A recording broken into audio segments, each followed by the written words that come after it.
चलो अभी हम लोग देखते हैं कि किस तरह से हम लोग पावर सप्लाई सेक्शन को ट्रबल शूटिंग करें, या उसका जो है कि सेक्शन कैसे आइडेंटिफाई कि किस तरह से फॉल्ट है। ठीक है, तो किस तरह से हम लोग करते हैं।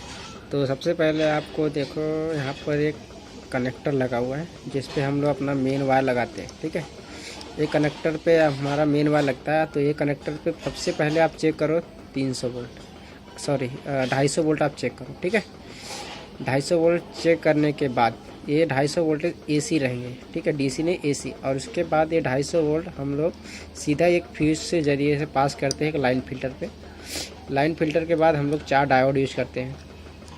तो इसको भी ये डायोड इसलिए यूज करते हैं कि हमारा जो एसी साइकिल है उसको डीसी में कन्वर्ट करने के लिए। उसके बाद जो भी डीसी वोल्टेज मिलता है उसको हम फिल्टर करने के लिए कैपेसिटर यूज करते हैं। ठीक है, ये कैपेसिटर फिल्टर के लिए यूज किया गया है और ये सबसे बड़ा कैपेसिटर आपको दिखेगा पूरे सर्किट में। सर्किट में आपको ओपन करके दिखाता हूँ। सबसे बड़ा कैपेसिटर आपको यही दिखेगा, ये देखिए, ये सबसे देखो ये सबसे बड़ा कैपेसिटर यही पूरे सर्किट में। ठीक है, और वो 4 डायोड देखो इस तरह से इधर है, 1 2 3 और 4। ठीक है, ये चारों डायोड को जो लगाया है फिल्टर के लिए। और जो भी छोटी मोटी साइकिलें होती है उसको फिल्टर करने के लिए छोटे मोटे पीएफ के फॉर्म में कैपेसिटर लगाए होते हैं। ठीक है, उसके बाद हमारा एनटीसी लगाया होता है, ये हमारा एनटीसी है। ठीक है, इस तरह से। और उसके बाद हम लोग देखते हैं ये हमारा लाइन फिल्टर है। फिर मैं सर्किट को पढ़ता हूँ पीछे लाइन में। तो उसके बाद ठीक उसके बाद ये वोल्टेज जो होते हैं, जो ये वोल्टेज यहाँ बना, अब ये जो वोल्टेज हमारा यहाँ पर आपको फ़िल्टर पे 300 वोल्ट मिलेंगे। अगर रेक्टिफाई करने के बाद फ़िल्टर करने के बाद आपको यहाँ पर 300 वोल्ट मिलेंगे। ठीक है, तो ये इसका प्लस साइड है और इसका ये माइनस साइड है। इसके बाद आपको ये 300 वोल्टेज जाते हैं एक सीधा देखो ट्रैक के ज़रिए, यहाँ से ये जाते हैं हमारे सीधा ही ट्रांसफार्मर के वाइंडिंग पे। ठीक है, ये देखो ट्रांसफार्मर के वाइंडिंग पे प्राइमरी साइड। ठीक है, वाइंडिंग का जो सेकंड टर्मिनल होता है वो यहाँ पर है। इसी वाइंडिंग जो सेकंड टर्मिनल यहाँ पर है, वो सेकंड टर्मिनल से 300 वोल्टेज निकल के हमारे ट्रांजिस्टर कलेक्टर पे जाते हैं। ठीक है, तो आपको यहाँ पर हमेशा 300 वोल्ट ही मिलेंगे। ठीक है, और आपको जब भी आप टेस्टिंग करेंगे पावर सप्लाई का, तो पावर सप्लाई का ग्राउंडिंग आपको यूज करना है। ये पावर सप्लाई के ग्राउंड का यूज करना है। आप हॉरिजॉन्टल का और इधर का आपको ग्राउंड यूज नहीं करना है, ये ग्राउंड आपको यूज नहीं करना। ठीक है, ये ग्राउंड आपको यूज नहीं करना है। ठीक है, और वर्टिकल का भी ऐसे ही चेक करना है, तो वर्टिकल का ही ग्राउंड आप यूज कर रहे हैं। देखो ये वर्टिकल की आईसी है, तो वर्टिकल का है यहाँ पर ग्राउंड है। ठीक है, तो आपको वर्टिकल का ही ग्राउंड यूज करना है। ठीक है, ये ध्यान रखिए। और उसके बाद ये आपको और सब पावर सप्लाई का ही ग्राउंड आपको यूज करना है, बाकी दूसरा ग्राउंड से आपको वोल्टेज सही नहीं दिखाएगा। ठीक है, तो उसके बाद आपको क्या करना है, ये 300 वोल्टेज यहाँ पर आएंगे। अब इस ट्रांजिस्टर को ऑन ऑफ करने के लिए यहाँ पर एक इसके बेस पे एक पल्स दिया जाता है, जो स्विचिंग पल्स बोलते हैं। वो स्विचिंग पल्स देने का काम करता है। यहाँ पर छोटा सा ट्रांजिस्टर आता है। ये ट्रांजिस्टर किस तरह से ऑपरेट होता है, जिस तरह से इसको प्राइमरी सेकेंडरी साइड से जिस तरह से इसको हम लोग सिग्नल मिलते हैं कांस्टेंट, यहाँ से एक फीडबैक आता है और वो फीडबैक सीधा ही जाता है हमारे ट्रांजिस्टर के बेस के ऊपर, और इसी हिसाब से ये स्विच कराता है अपने कलेक्टर से पास करके इस ट्रांजिस्टर को। ठीक है, तो इस तरह से स्विचिंग पीरियड चलता है। अभी आपको बताता हूँ फॉल्ट। अगर फॉल्ट आपका समझ लो नहीं, पावर नहीं, आपकी टीवी का पावर नहीं आ चल रहा है। ठीक है, अगर वो पावर सप्लाई का फॉल्ट है तो पावर सप्लाई के फिल्टर के ऊपर कैपेसिटर के ऊपर जो है उसके ऊपर आपको करंट जमा का मिलेगा, करंट जमा हुआ मिलेगा, मतलब करंट रहेगा।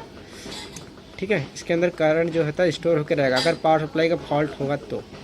ठीक है, तो सबसे पहले आपको उस कंडीशन में अगर यहाँ पर करंट आपने टीवी को ऑन किया, आपका टीवी का एलईडी नहीं जला और आपने चेक किया कि यहाँ पर कैपेसिटर के ऊपर क्योंकि करंट जमा है। ठीक है, तो एक 0 वाट का बल्ब लेके सबसे पहले कैपेसिटर को डिस्चार्ज कीजिए। ठीक है, डिस्चार्ज करने के बाद क्या करना है आपको, यहाँ पर अभी और इसको इस तरह से शॉर्ट कर दो। ठीक है, और यहाँ पर वोल्टेज 0 हो जाना चाहिए, एक भी वोल्टेज रहना चाहिए, नहीं तो आपको मल्टीमीटर को ख़राब कर देगा। उसके बाद आप कंटिन्यूटी की रेंज में रख के इसको चेक करिए, इसके ऊपर शॉर्टिंग है। अगर शॉर्टिंग है तो शॉर्टिंग होने कंडीशन में सबसे पहले आप ये ट्रांजिस्टर को ओपन कर दीजिए, आप बाहर निकाल के रख दीजिए। अगर ये ट्रांजिस्टर बाहर निकालने के बाद आपको शॉर्टिंग चली जाती है तो मतलब ये ट्रांजिस्टर आपका ख़राब है।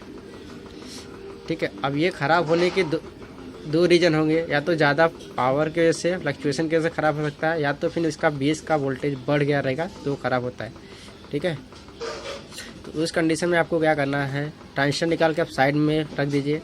ट्रांजिस्टर नया डालने से पहले यहाँ पर आपको 300 वोल्ट चेक करना है, और यहाँ बेस का वोल्टेज आपको 1 वोल्ट से कम, मतलब 0.75 या 0.85 वोल्टेज चेक करना है। वो चेक करने के बाद आप क्या कीजिए, अगर ये 1 वोल्टेज कम है, 1 वोल्ट से कम है, तो आप बिंदास नया ट्रांजिस्टर यहाँ पर डाल दीजिए। अगर ये वोल्टेज 1 वोल्ट से ज़्यादा है, 1.5 वोल्ट है, 2 वोल्ट है, तो सबसे पहले ये ट्रांजिस्टर आप चेंज करो। ये ट्रांजिस्टर चेंज करने के बाद आपको वोल्टेज सही मिलेगा।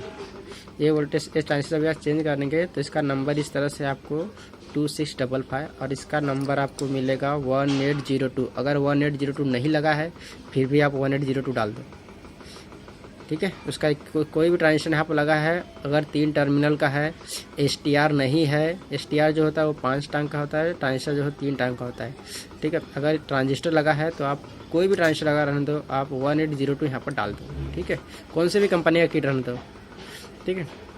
उसके बाद आपको क्या करना है, अगर यहाँ का वोल्टेज 0.85 या 75 हो गया तो आपको क्या करना है, ये ट्रांजिस्टर नया डालना है, ठीक है। नया डाल दोगे ट्रांजिस्टर, और ये ट्रांजिस्टर चेंज करने के बाद आपका टीवी एक तरह से ओके हो जाएगा। अगर पावर सप्लाई का फॉल्ट है, अगर आपको यहाँ पर शॉर्टिंग दिखा रहा है तो। दूसरा कंडीशन क्या होता है, अगर आपका यहाँ पर शॉर्टिंग नहीं है फिर भी आपका फ्यूज़ बार बार उड़ रहा है, बार बार जल रहा है, ठीक है। तो वैसे कंडीशन में जैसे ही आपने फ्यूज़ डाला, चालू किया, उड़ गया, तो समझ तो जल गया, लेकिन आपने यहाँ पर चेक किया, यहाँ पर कोई शॉर्टिंग नहीं है, ठीक है। फिर भी आपका फ्यूज उड़ रहा है तो आपको यहाँ पर एक छोटी सी PTC लगी हुई है, ठीक है। PTC यहाँ पर 3 टांग की भी हो सकती है और 2 टांग की भी हो सकती है। तो PTC कुछ 2 टांग की रहेगी, इस तरह से दिखेगी। एक PF के फॉर्म में है, PTC है PF के फॉर्म में, और दूसरा एक काला तरह से, एक काला सा लगा रहता है, ठीक है। 3 टर्मिनल का रहता है वो, ब्लैक कलर का। तो आपको उसको चेंज कर देना है, ठीक है। उसको चेंज करके और आपको एक नया फ्यूज वापस से डाल देना है, तो आपका टीवी 100% वो फ्यूज नहीं उड़ाएगा, ठीक है। दूसरा कंडीशन क्या होता है, आपके यहाँ पर शॉर्टिंग नहीं दिखा रहा है, ठीक है। यहाँ पर शॉर्टिंग नहीं दिखा रहा है, यहाँ पर आपके 300 वोल्टेज आ रहे हैं, ठीक है। फिर भी आपके सेकेंडरी साइड वोल्टेज नहीं आ रहे हैं, लेकिन फिल्टर पे आपका जो वोल्टेज है वो स्थिर, मतलब जमा है, ठीक है। आपका वोल्टेज 300 वोल्टेज रुका का है, आपने पावर कनेक्टर से निकाल दिया तो भी पावर सप्लाई का जो कनेक्टर जो बोर्ड में लगता है उसको आपने निकाल दिया, उसके बाद भी यहाँ पर आपको 300 वोल्ट मिल रहे हैं, ठीक है, और वो पावर डिस्चार्ज नहीं हो रहा है। तो आप सबसे पहले उसको डिस्चार्ज कीजिए, और उसके बाद आप ध्यान से देखिए, यहाँ पर 2 रजिस्टर लगाए हुए हैं। ये 2 रजिस्टर देखो यहाँ ध्यान से, 120 के रजिस्टर है, देखो यहाँ पर 2 रजिस्टर। एक रजिस्टर यहाँ से इसके वोल्टेज को सीधा 300 वोल्टेज को सीधा 150 वोल्टेज या 120 वोल्टेज के आसपास यहाँ पर देगा, और ये 120 वोल्टेज को यहाँ से आपको 12 वोल्ट या 15 वोल्ट बना कर दे देता है, ठीक है। ये वोल्टेज हमारे सीधा ही जाते, देखो यहाँ पर ट्रांजिस्टर लगा हुआ है, ठीक है। 1015 करके रहेगा, 1015 ट्रांजिस्टर लगा रहेगा, और यहाँ पर कभी कभी 764 2 ट्रांजिस्टर लगते हैं। 1085 की जगह 1015 की जगह पे आप वहाँ पर 764 भी लगा सकते हैं, ठीक है। 764 हाई वोल्टेज, हर हाई एम्पियर पे काम करने वाला ट्रांजिस्टर है, और ये लो वोल्टेज पे और लो एम्पियर पे काम करने वाला ट्रांजिस्टर है, ठीक है। तो इसके बदले आप वो भी लगा सकते हो, ठीक है। और उसके बाद सीधा ऑप्टो कपलर है, उसको दिया गया है, ठीक है। अभी आपको यहाँ का हो गया पूरा क्लियर, ठीक है। और इसके ऊपर और यहाँ पर और कुछ भी फॉल्ट आते तो आपको यहाँ पर सेक्शन को चेक करना है। इसके अंदर बहुत सारे यहाँ पर थोड़े बहुत जीरो डायोड और 2-3 रजिस्टर लगे हैं, अगर वो भी आपको देख लेना। वो कभी देखना है जब आपके कोई फ्लक्चुएशन का फॉल्ट आता है, या कभी कभी वोल्टेज बन रहा है नहीं बन रहा है, तो ऐसे कंडीशन में आपको ये सब रजिस्टर यहाँ पर जीरो डायोड भी चेक कर लेने हैं, ठीक है। तो यहाँ पर जीरो डायोड लगे हुए 4148 यहाँ पर सिग्नल को पास करने के लिए।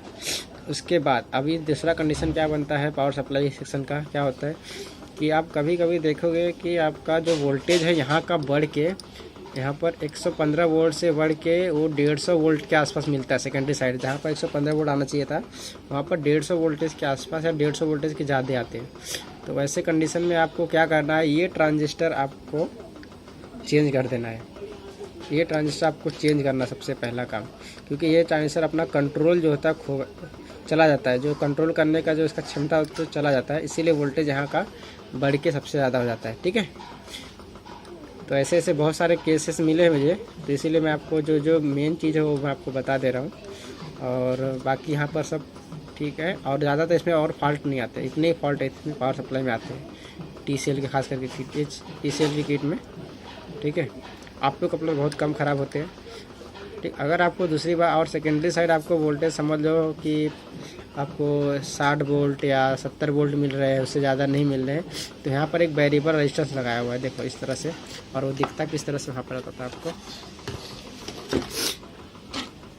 इस तरह से वेरिएबल रेजिस्टेंस लगाया हुआ है। यहाँ पर आप देख सकते हो, इसका वैल्यू 1K या 2K के रहता है, तो आप यहाँ पर वो लगा सकते हो। ठीक है, ये वेरिएबल रेजिस्टेंस है। और ये आपका 764 का ट्रांजिस्टर लगा है, ये आपके दो 120K का रजिस्टर है।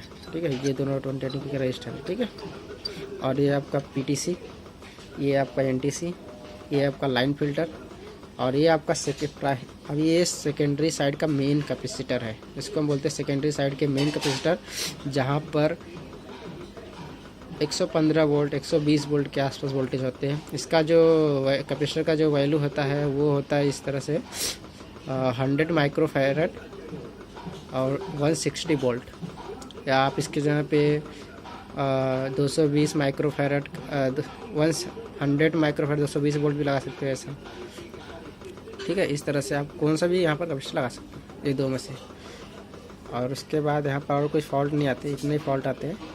ठीक है, ये रहा पूरा पावर सप्लाई का आपका डिस्क्रिप्शन। अगर आपको ये वीडियो पसंद आया हो तो आप इसे लाइक करो, सब्सक्राइब करो और शेयर करो। ठीक है, अगर आपको पसंद आया तो, और ज़्यादा से ज़्यादा आपको इस चाहिए तो शेयर कीजिए।